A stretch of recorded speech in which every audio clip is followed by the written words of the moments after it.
The Story of Civilization, Volume 5, The Renaissance, Part 2 by Will Durant. Continued, Cassette 3, Side 1.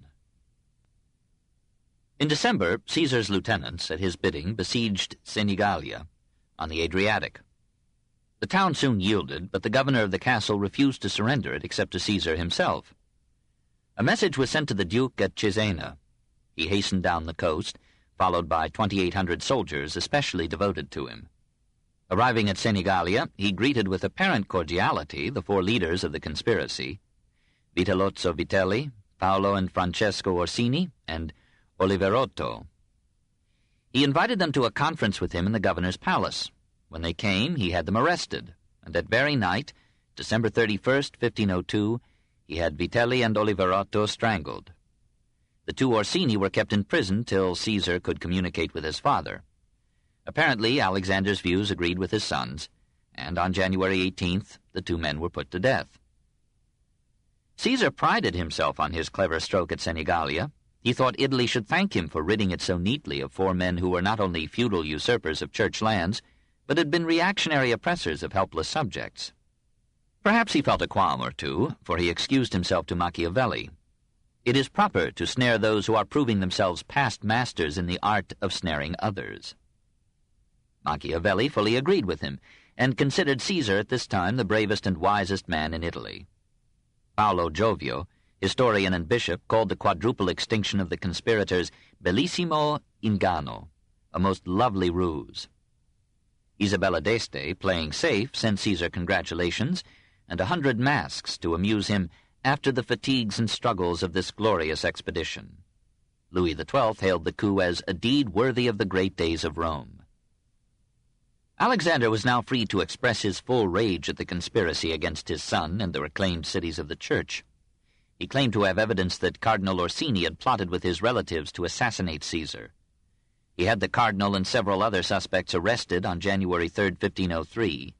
He seized the cardinal's palace and confiscated all his goods. The cardinal died in prison on February 22nd, probably through excitement and exhaustion. Rome speculated that the Pope had had him poisoned. Alexander advised Caesar to root out the Orsini completely from Rome and the Campania. Caesar was not so anxious. Perhaps he too was exhausted. He delayed returning to the capital and then set out unwillingly to besiege Giulio Orsini's mighty fortress at Chieri on March 14, 1503. In this siege, perhaps in others, Borgia used some of Leonardo's war machines. One was a movable tower, holding 300 men and capable of being raised to the top of the enemy's walls. Giulio surrendered and went with Caesar to the Vatican to ask for peace. The Pope granted it on condition that all Orsini castles in papal territory should be given up to the Church. It was done. In the meantime, Perugia and Fermo had quietly accepted the governors sent them by Caesar. Bologna was still unredeemed, but Ferrara had joyfully received Lucrezia Borgia as its duchess. Aside from these two major principalities, which would occupy Alexander's successors, the reconquest of the papal states was complete, and Caesar Borgia, at 28, found himself the governor of a realm equaled in size in the peninsula only by the kingdom of Naples. He was now by common consent the most remarkable and powerful man in Italy. For a time he remained in unwonted quiet at the Vatican. We should have expected him at this point to send for his wife. He did not. He had left her with her family in France, and she had borne him a child during his wars. Occasionally he wrote to her and sent her gifts, but he never saw her again. The Duchesse de Valentinois lived a modest and retired life in Bourges, or in the Château de la Motte-Feuilly in the Dauphiné, waiting hopefully to be sent for or to have her husband come to her. When he was ruined and deserted, she tried to go to him. When he died, she hung her house with black and remained in mourning for him until her death. Perhaps he would have sent for her later, had he been given more than a few months of peace. More likely, he looked upon the marriage as purely political and felt no obligation to tenderness. There was apparently only a modicum of tenderness in him, and he kept most of that for Lucrezia, whom he loved as much as he could love a woman. Even when hurrying from Urbino to Milan to circumvent his foes with Louis XII, he had gone considerably out of his way to visit his sister at Ferrara, then dangerously ill. Returning from Milan, he stopped there again, held her in his arms while physicians bled her, and stayed with her till she was out of danger. Caesar was not made for marriage. He had mistresses, but none for long. He was too consumed by the will to power to let any woman enter possessively into his life. In Rome he lived in privacy, almost in concealment. He worked at night and was rarely seen by day. But he worked hard, even in this period of seeming rest. He kept close watch on his appointees in the states of the Church, punished those who misused their position, had one appointee put to death for cruelty and exploitation, and always found time to see men who needed his instructions on the government of the Romagna or the maintenance of order in Rome. Those who knew him respected his shrewd intelligence, his capacity for going directly to the heart of the matter, for seizing every opportunity that chance presented, and for taking quick, decisive, and effective action. He was popular with his soldiers, who secretly admired the saving severity of his discipline. They highly approved of the bribes, stratagems, and deceits by which he reduced the number and persistence of his enemies and the battles and casualties of his troops. Diplomats were chagrined to find that this swift-moving and fearless young general could outthink them and outreason them in their shrewdest subtleties, and could at need match all their charm and tact and eloquence. His flair for secrecy made him an easy victim for the satirists of Italy, and for the ugly rumors that hostile ambassadors or deposed aristocrats might invent or spread. It is impossible today to separate fact from fiction in these lurid reports. A favorite story was that Alexander and his son made a practice of arresting rich ecclesiastics on trumped-up charges and releasing them on the payment of large ransoms or fines. So, it was alleged, the Bishop of Cesena, for a crime whose nature was not divulged, was cast into Sant'Angelo and was freed on paying 10,000 ducats to the Pope. We cannot say whether this was justice or robbery. In fairness to Alexander, we should bear in mind that it was then the custom of both secular and ecclesiastical courts to make crime pay the court by replacing expensive imprisonment with lucrative fines. According to the Venetian ambassador Giustiniani and the Florentine ambassador Vittorio Soderini, Jews were frequently arrested on charges of heresy and could prove their orthodoxy only by substantial contributions to the papal treasury. It is possible, but Rome was known for its relatively decent treatment of the Jews, and no Jew was considered a heretic or was prosecuted by the Inquisition for being a Jew. Many rumors charged the Borgias with poisoning rich cardinals to accelerate the reversion of their estates to the Church. Some such casualties seemed so well attested, rather by repetition than by evidence, that Protestant historians generally accepted them as late as the judicious Jacob Burckhardt, 1818 to 1897. And the Catholic historian Pastor believed it extremely probable that Caesar poisoned Cardinal Michiel in order to obtain the money that he wanted. This conclusion was founded on the fact that under Julius II, extremely hostile to Alexander, a subdeacon, Aquino da Colloredo, being put to the torture, confessed that he had poisoned Cardinal Michiel at the behest of Alexander and Caesar. A 20th century historian may be excused for being skeptical of confessions elicited by torture. An enterprising statistician has shown that the death rate among cardinals was no higher in Alexander's pontificate than before or afterward. But there is no doubt that Rome, in the last 3 years of that reign, thought it dangerous to be a cardinal and rich. Isabella d'Este wrote to her husband to be careful what he said about Caesar, for he does not scruple to conspire against those of his own blood. Apparently she accepted the tale that he had killed the Duke of Gandia. Roman gossip talked about a slow poison, cantarella, whose base was arsenic, and which, dropped as a powder into food or into drink, even into the sacramental wine of the Mass, would produce a leisurely death difficult to trace to its human cause.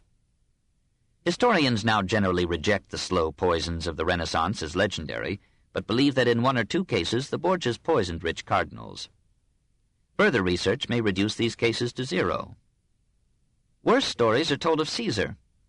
To amuse Alexander and Lucrezia, we are assured, he released into a courtyard several prisoners who had been sentenced to death, and, from a safe point, showed his bowmanship by shooting fatal arrows into one after another of the convicts as they sought some refuge from his shafts. Our sole authority for this tale is the Venetian envoy Capello. It is rather less probable that Caesar did this than that a diplomat should lie. Much history of the Renaissance popes has been written on the authority of war propaganda and diplomatic lies. The most incredible of the Borgia horrors appears in the usually reliable diary of Alexander's master of ceremonies, Burckhardt.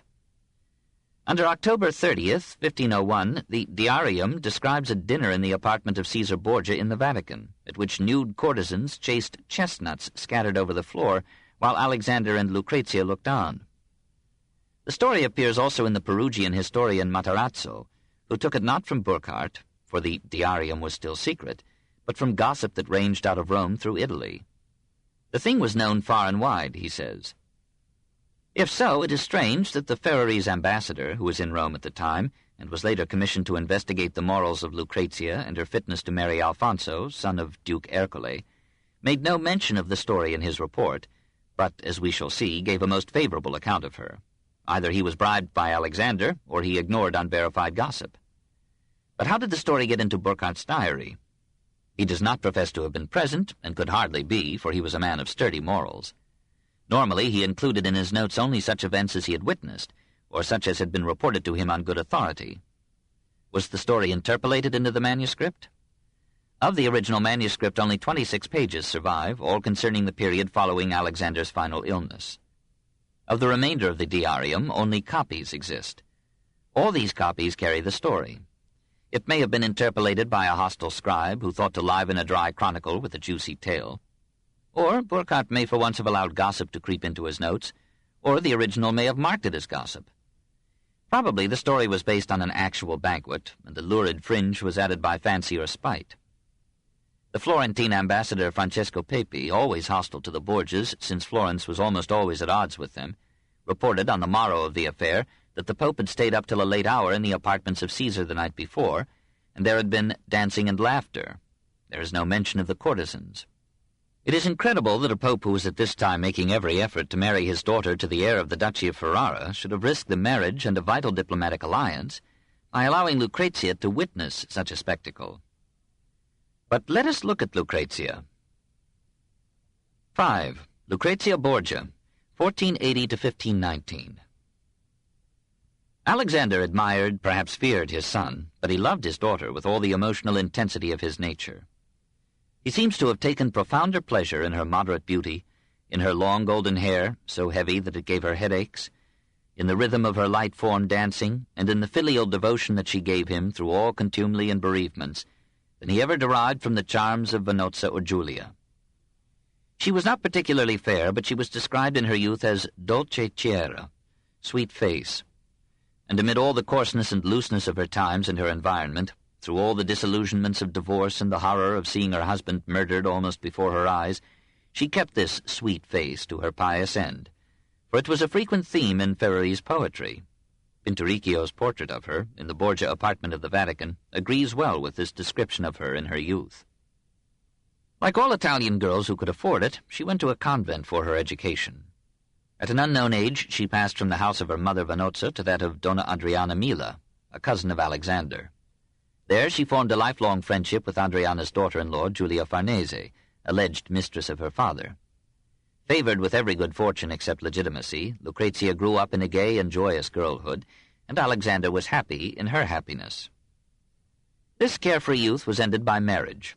Probably she was not offended when her father chose a husband for her. That was then normal procedure for all good girls, and produced no more unhappiness than our own reliance on the selective wisdom of romantic love. Alexander, like any ruler, thought that the marriages of his children should advance the interests of the state. This, too, doubtless seemed reasonable to Lucrezia.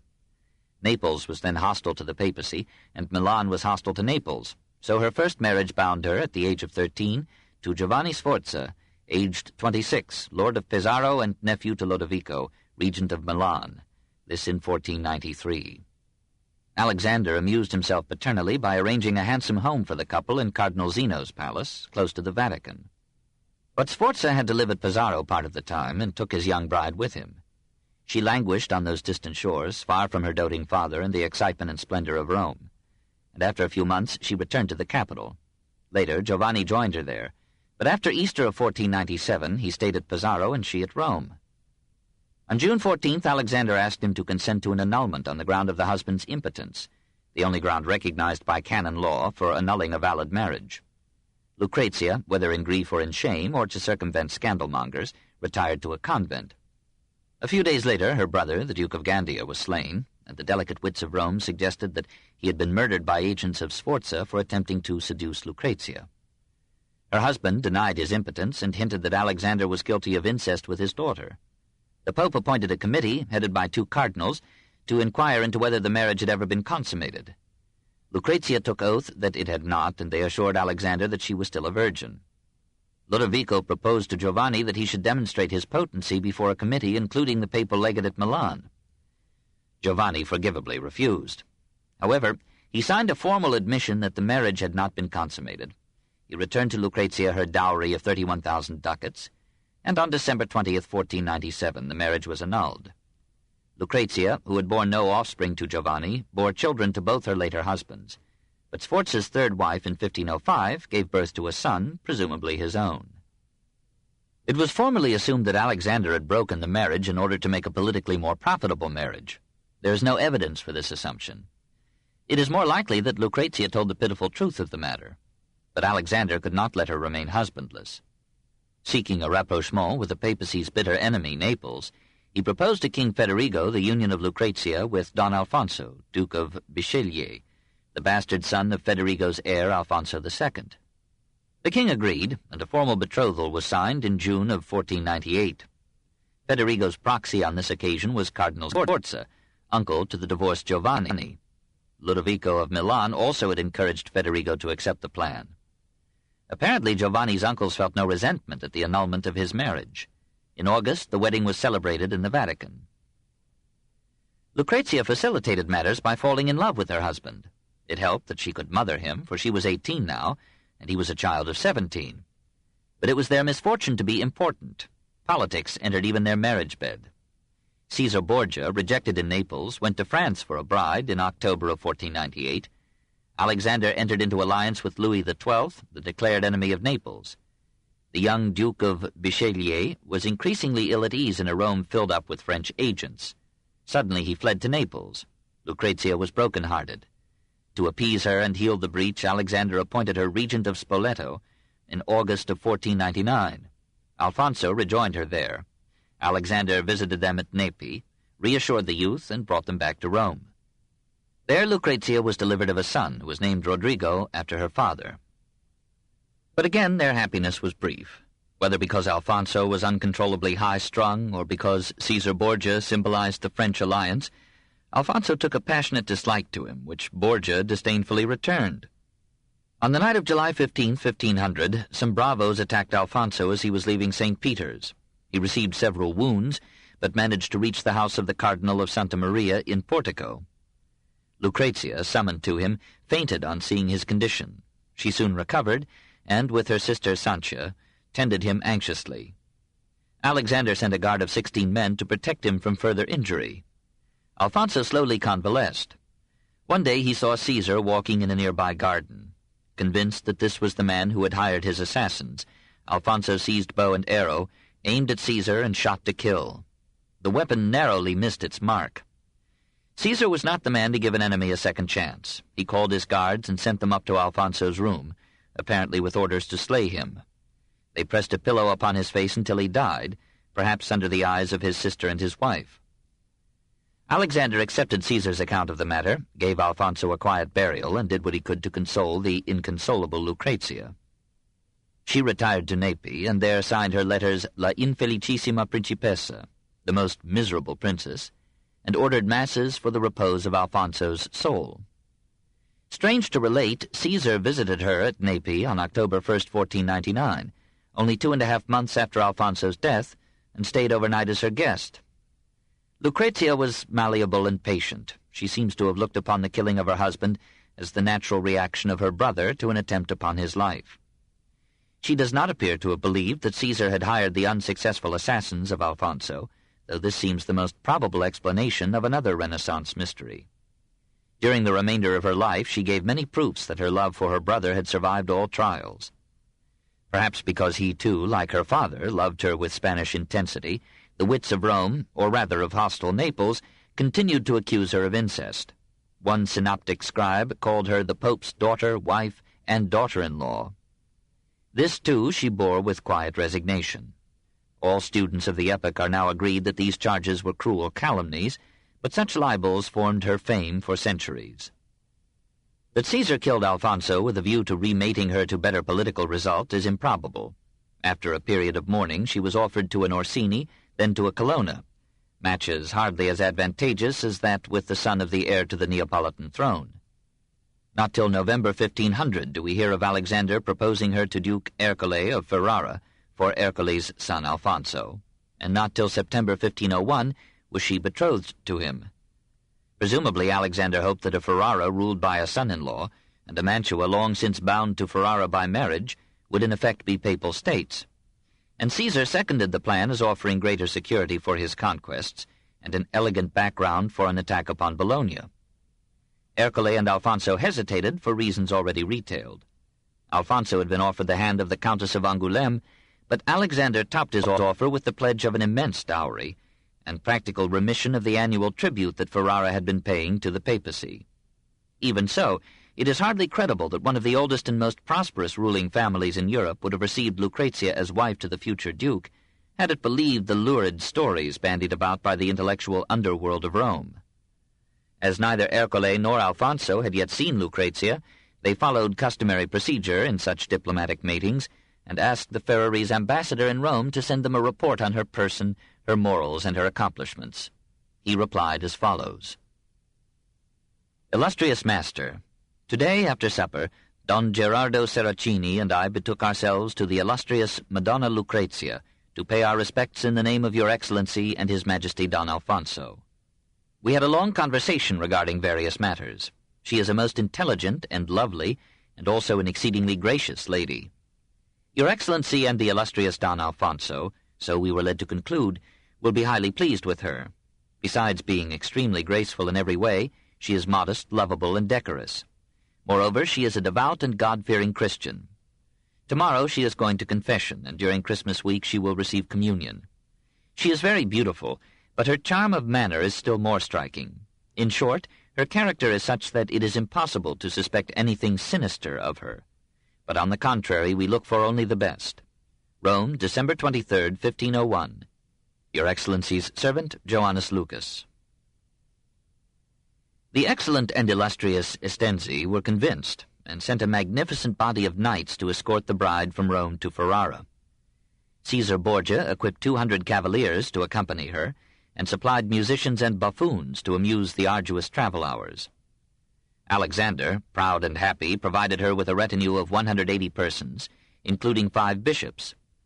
Vehicles especially built for the trip, and 150 mules, carried her trousseau, and this included a dress valued at 15,000 ducats, or about $187,500, a hat worth 10,000, and 200 bodices costing 100 ducats each. On January 6, 1502, having privately taken leave of her mother Vanozza, Lucrezia began her bridal tour across Italy to join her fiancé. Alexander, after bidding her goodbye, went from point to point on the line of procession to catch another glimpse of her as she rode on her little Spanish horse, all caparisoned in harness of leather and gold. He watched until she and her retinue of 1,000 men and women were out of sight. He suspected that he would never see her again. Rome had probably never witnessed such an exit before, nor Ferrara such an entry. After 27 days of travel, Lucrezia was met outside the city by Duke Ercole and Don Alfonso, with a superb cavalcade of nobles, professors, 75 mounted archers, 80 trumpeters and fifers, and 14 floats carrying high-born ladies sumptuously dressed. When the procession reached the cathedral, 2 rope-walkers descended from its towers and addressed compliments to Lucrezia. As the ducal palace was reached, all prisoners were given their liberty. The people rejoiced in the beauty and smiles of their future duchess, and Alfonso was happy to have so splendid and charming a bride. 6. The collapse of the Borgia power. The final years of Alexander were apparently happy and prosperous. His daughter was married into a ducal family and was respected by all Ferrara. His son had brilliantly accomplished his assignments as general and administrator, and the papal states were flourishing under excellent government. The Venetian ambassador describes the Pope in those last years as cheerful and active, apparently quite easy of conscience. Nothing worries him. He was 70 years old on January 1st, 1501, but, reported the ambassador, he seems to grow younger every day. On the afternoon of August 5th, 1503, Alexander, Caesar, and some others dined in the open air at the villa of Cardinal Adriano da Corneto, not far from the Vatican. All remained in the gardens till midnight, for the heat indoors was exhausting. On the 11th, the cardinal was attacked by a severe fever, which lasted 3 days and then subsided. On the 12th, both the Pope and his son were bedded with fever and vomiting. Rome, as usual, talked of poison. Caesar, said gossip, had ordered the poisoning of the cardinal to secure his fortune. By mistake, the poisoned food had been eaten by nearly all the guests. Historians now agree with the physicians who treated the Pope that the cause was malarial infection invited by prolonged exposure to the night air of midsummer Rome. In that same month, malarial fever laid low half the household of the Pope, and many of these cases proved fatal. In Rome, there were hundreds of deaths from the same cause in that season. Alexander lingered for 13 days between life and death, occasionally recovering to the extent of resuming the conferences of diplomacy. On August 13th, he played cards. The doctors bled him repeatedly, probably once too much, depleting his natural strength. He died on August 18th. Soon afterward, the body became black and fetid, lending color to hasty rumors of poison. Carpenters and porters, joking and blaspheming, says Burckhardt, had trouble forcing the swollen corpse into the coffin designed for it. Gossip added that a little devil had been seen at the moment of death, carrying Alexander's soul to hell. The Romans rejoiced at the passing of the Spanish Pope. Riots broke out, the Catalans were chased from the city or were killed in their tracks. Their houses were plundered by the mob. 100 dwellings were burned to the ground. The armed troops of the Colonna and the Orsini entered the city on August 22nd and 23rd over the protests of the College of Cardinals. Said Guicciardini, the patriotic Florentine, "The whole city of Rome ran together with incredible alacrity and crowded about the corpse in St. Peter's Church, and were not able to satisfy their eyes with the sight of a dead serpent who, with his immoderate ambition and detestable treachery, with manifold instances of horrid cruelty and monstrous lust, and exposing to sale all things without distinction, both sacred and profane, had intoxicated the whole world." Machiavelli agreed with Guicciardini. Alexander did nothing but deceive, and thought of nothing else during the whole of his life, nor did any man vow with stronger oaths to observe promises which he afterwards broke. Nevertheless, he succeeded in everything, for he was well acquainted with this part of the world. These condemnations were based on 2 assumptions: that the tales told of Alexander in Rome were true, and that Alexander was unjustified in the methods that he used to reclaim the Papal States. Catholic historians, while defending Alexander's right to restore the temporal power of the papacy, generally join in condemning Alexander's methods and morals, says the honest pastor. He was universally described as a monster, and every sort of foul crime was attributed to him. Modern critical research has in many points judged him more fairly and rejected some of the worst accusations made against him. But even though we must beware of accepting without examination all the tales told of Alexander by his contemporaries, and though the bitter wit of the Romans found its favorable exercises in tearing him to pieces without mercy, and attributing to him in popular pasquinades and scholarly epigrams a life of incredible foulness, still so much against him has been clearly proved that we are forced to reject the modern attempts at whitewashing him as an unworthy tampering with truth. From the Catholic point of view, it is impossible to blame Alexander too severely. Protestant historians have sometimes shown a generous lenience to Alexander. William Roscoe, in his classic Life and Pontificate of Leo X, from 1827, was among the first to say a good word for the Borgia Pope. Whatever were his crimes, there can be no doubt that they have been highly overcharged. That he was devoted to the aggrandizement of his family, that he employed the authority of his elevated station to establish a permanent dominion in Italy in the person of his son, cannot be doubted. But when almost all the sovereigns of Europe were attempting to gratify their ambition by means equally criminal, it seems unjust to brand the character of Alexander with any peculiar and extraordinary share of infamy in this respect. While Louis of France and Ferdinand of Spain conspired together to seize upon and divide the kingdom of Naples, by an example of treachery that can never be sufficiently execrated, Alexander might surely think himself justified in suppressing the turbulent barons who had for ages rent the dominions of the Church with intestine wars, and in subjugating the petty sovereigns of the Romagna, over whom he had an acknowledged supremacy, and who had in general acquired their dominions by means as unjustifiable as those which he adopted against them. With respect to the accusation so generally believed of a criminal intercourse between him and his own daughter, it might not be difficult to show its improbability. In the second place, the vices of Alexander were accompanied, though not compensated, by many great qualities, which in the consideration of his character ought not to be passed over in silence. Even by his severest adversaries he is allowed to have been a man of elevated genius, of a wonderful memory, eloquent, vigilant, and dexterous in the management of all his concerns.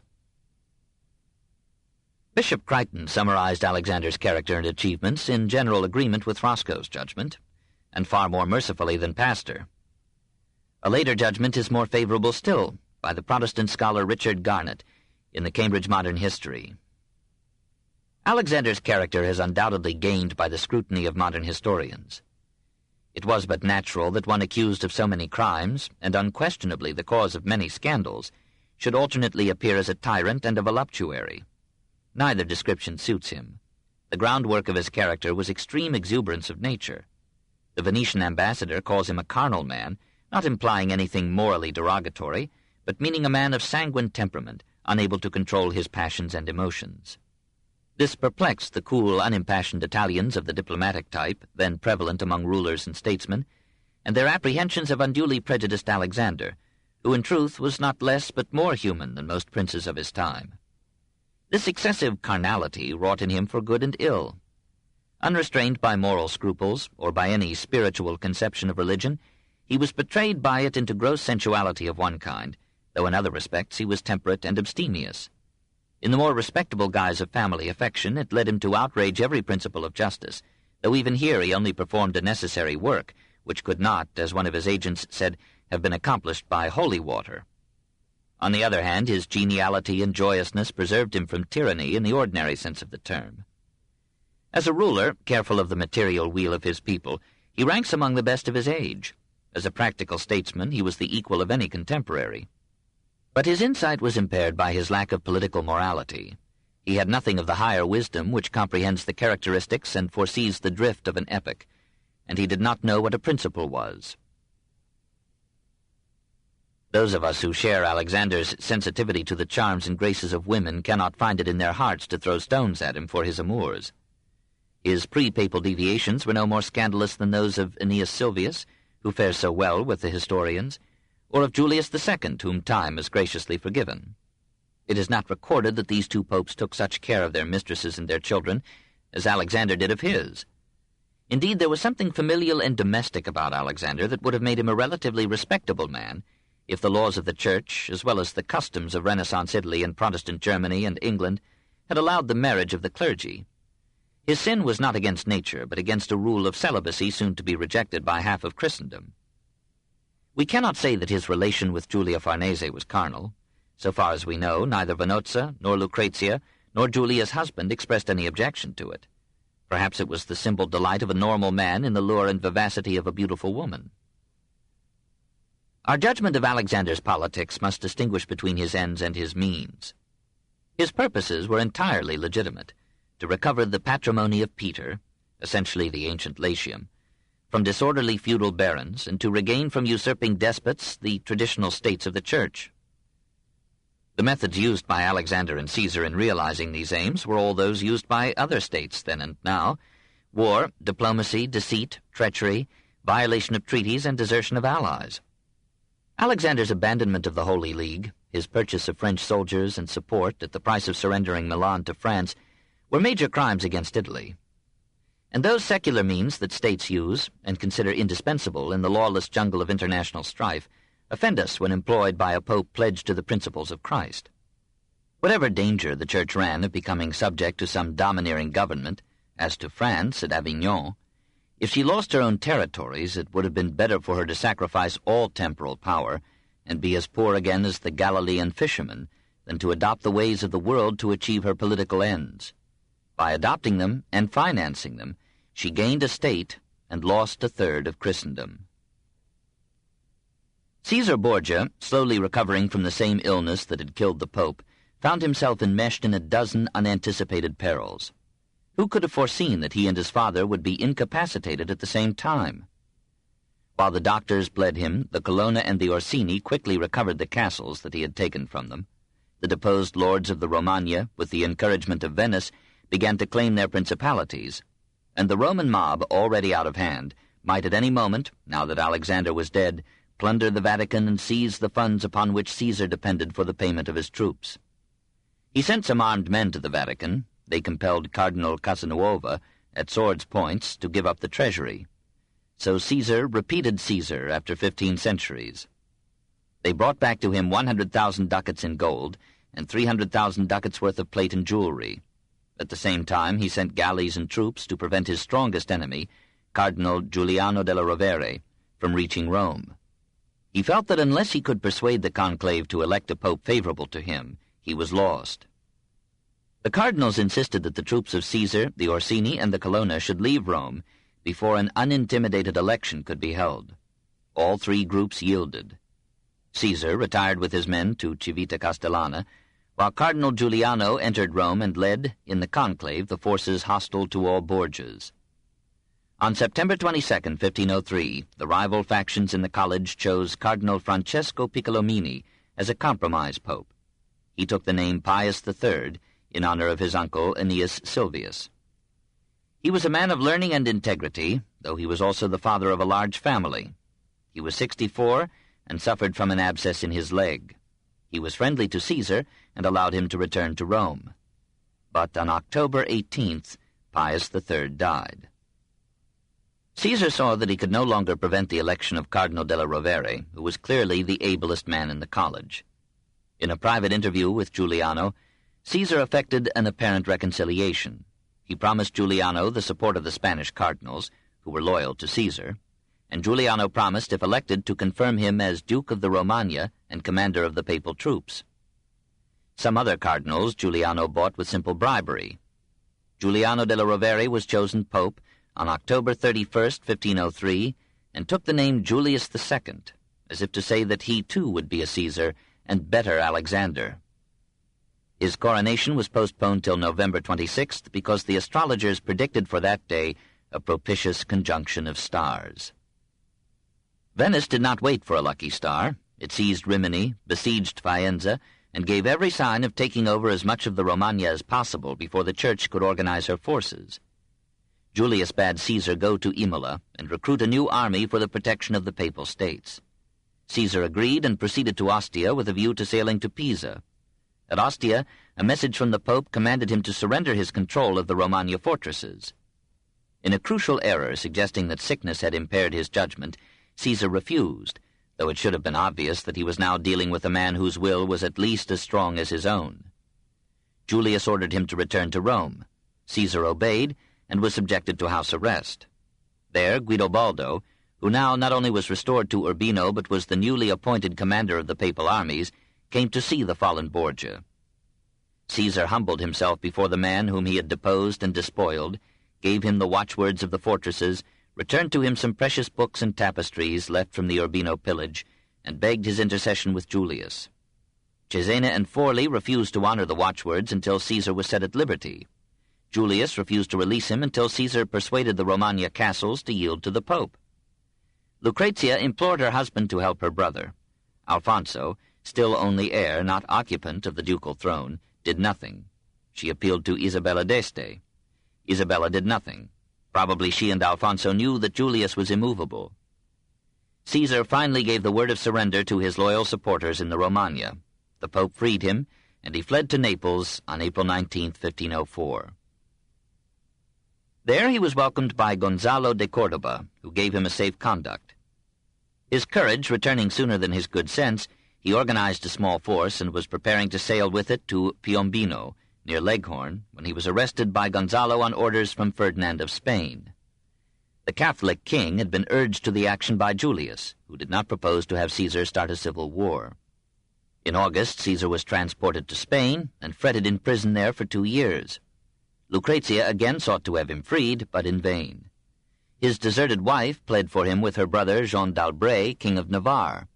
A plan of escape was devised, and in November 1506 Caesar was again a free man at the court of Navarre. He soon found a chance to repay d'Albret. The Count of Lorraine, a vassal of the king, rebelled.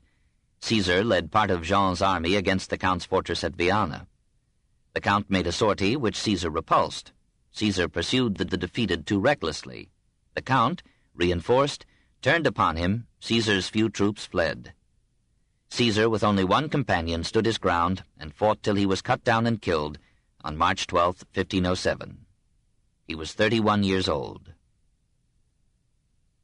It was an honorable end to a questionable life. There are many things in Caesar Borgia that we cannot stomach. His insolent pride, his neglect of his faithful wife, his treatment of women as mere instruments of passing pleasure, his occasional cruelty to his enemies, as when he condemned to death not only Giulio Verano, lord of Camerino, but Giulio's 2 sons, and apparently ordered the death of the 2 Manfredi. Severities that compare shamefully with the calm mercies of the man whose name he bore. Usually he acted on the principle that the achievement of his purpose justified any means. He found himself surrounded with lies and managed to lie better than the rest until Julius lied to him. He was almost certainly innocent of his brother Giovanni's death. He was probably the man who set the thugs upon the Duke of Bichelieu. He lacked, perhaps through illness, the strength to face his own misfortunes with courage and dignity. Only his death brought a gleam of nobility into his life. But even he had virtues. He must have had extraordinary ability to rise so rapidly, to learn so readily the arts of leadership, negotiation, and war. Given the difficult task of restoring, with only a small force at his command, the papal power in the papal states, he accomplished it with surprising rapidity of movement, skill of strategy, and economy of means. Empowered to govern as well as to conquer, he gave the Romagna the fairest rule and most prosperous peace that it had enjoyed in centuries. Ordered to clear the Campagna of rebellious and troublesome vassals, he did it with a celerity that Julius Caesar himself could hardly have surpassed.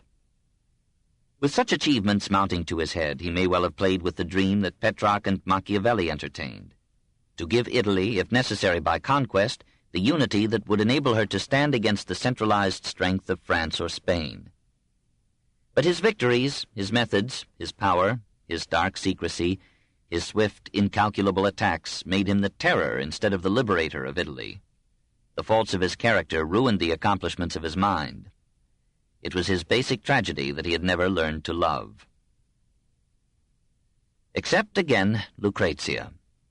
What a contrast she offered to her fallen brother in the modesty and prosperity of her final years. This book is continued at this point on the other side of this cassette. Please reverse or turn the cassette over now.